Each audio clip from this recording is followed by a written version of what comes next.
Hey everyone, good afternoon and happy Wednesday. My apologies for not being on here for the past couple of days. I just have not been feeling good and found out last night at urgent care that I have like an upper respiratory virus type of issue going on. So I have to take care of myself and not talk for long periods of time.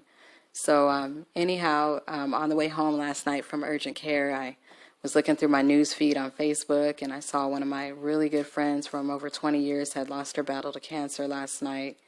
She was a huge part of my family. I kid you not. Like, she traveled with us, she partied with us, and she was just an amazing type of selfless person.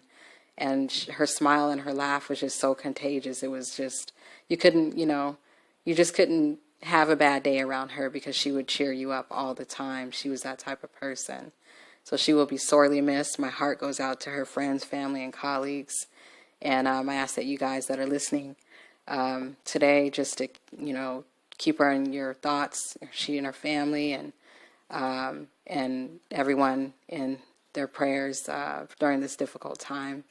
But I did have a topic that I wanted to talk about, not really talk about, but I have a poem that I did about almost an hour ago.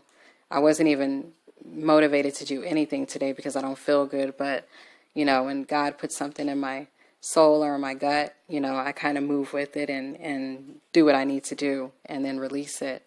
So with all these deaths going on with our black men, young and old, it's heartbreaking.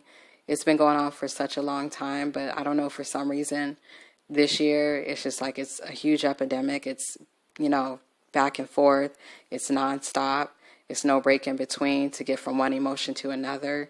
It's anger, it's frustration, it's sadness, it's loss, it's all of the above.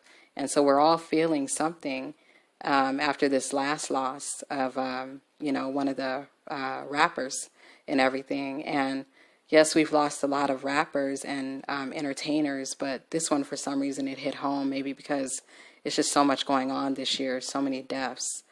But I wanted to write this especially for, my brothers out there, because I've never written anything for you guys, and I think you guys deserve it. You're worthy of it. You need to hear it more from us, that you are appreciated, not just see it on a post. You need to be told that, like, on the daily. Your grind is just as important as any other culture, and your struggles are just as important as any other culture out there. And not to say that you're better than any other culture, but you've struggled more, you've dealt with more, even things that you probably don't even talk about on a daily that happen to you, that no one knows about, the struggles that you have. And so I wanted to dedicate this to you guys, and I hope you embrace it, love it, and hear it, genuinely hear it, and know that there's somebody out there that sees you from a different view and is not ashamed to put this on Facebook, and not on Facebook, but on YouTube, to let you know that you are very thought of and considered to be an important part of our lives and the community and this earth and world. And you guys have a good rest of the week and enjoy this poem.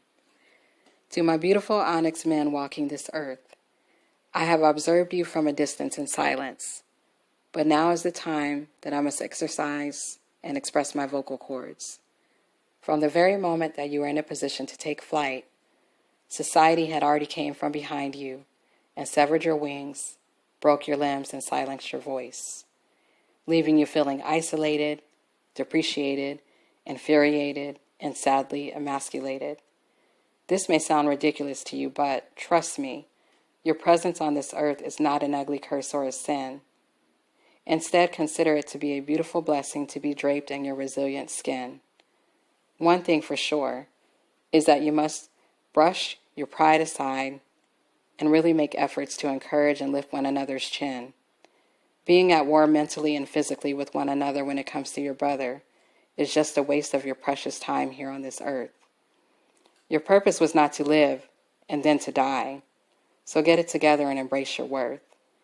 But until the process of thoughts and actions change for the better, there is absolutely no room to make room to judge one another's skin if we cannot get through our own storms and horrific emotional weather. Sincerely, your compassionate sister.